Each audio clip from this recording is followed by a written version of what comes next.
Welcome into the BSN Rockies Weekly Breakdown presented by the Denver Milk Market. Denver Milk Market is the hottest spot in town, and it's located just a block away from Coors Field. They have 3 bars and 13 different restaurants to satisfy any appetite. I'm talking pizza, poke, fried chicken, ice cream, and so much more. It's the perfect place to pick up a pregame snack or just unwind after a day out in the city. Grab a bite, take a sip, do a lap, and repeat. Check out Denver Milk Market today. I'm Allie Monroy, and with me today is BSN Rockies beat writer Drew Kreisman.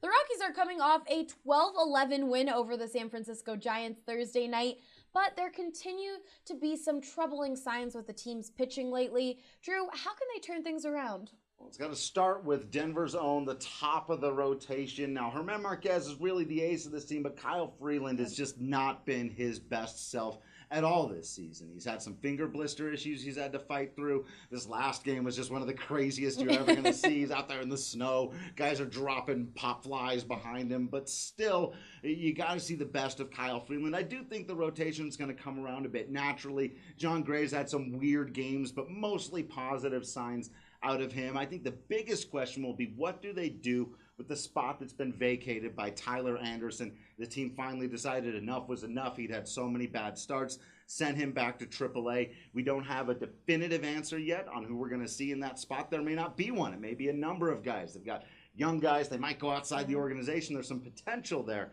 but they need to answer that question very soon. Well, like I mentioned, the Rockies' bats have been hot as they scored 12 runs in a crazy snowy finale against the Giants. Drew, do you think they can keep that up?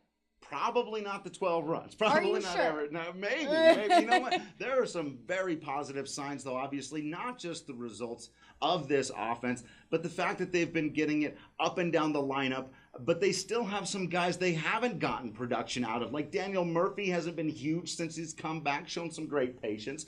Ryan McMahon really hasn't taken off. They've been getting it from Raimel Tapia. Ian Desmond has come alive a little bit lately against left-handed pitching. And then obviously Story and Nolan doing their thing. But that's why I think they can keep it up, because they've got other guys who were due to start hitting a little bit better.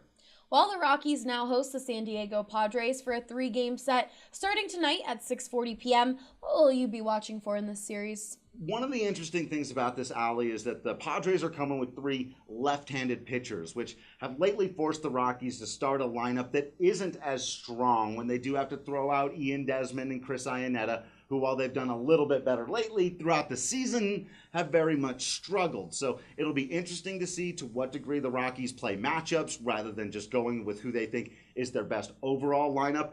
And then the Rockies counter with the exact same thing. 3 right-handed pitchers against the Padres, a very right-handed heavy lineup. They're a good team over there, but I think the Rockies can take the series if the pitching comes back to where it should be, which I think it will.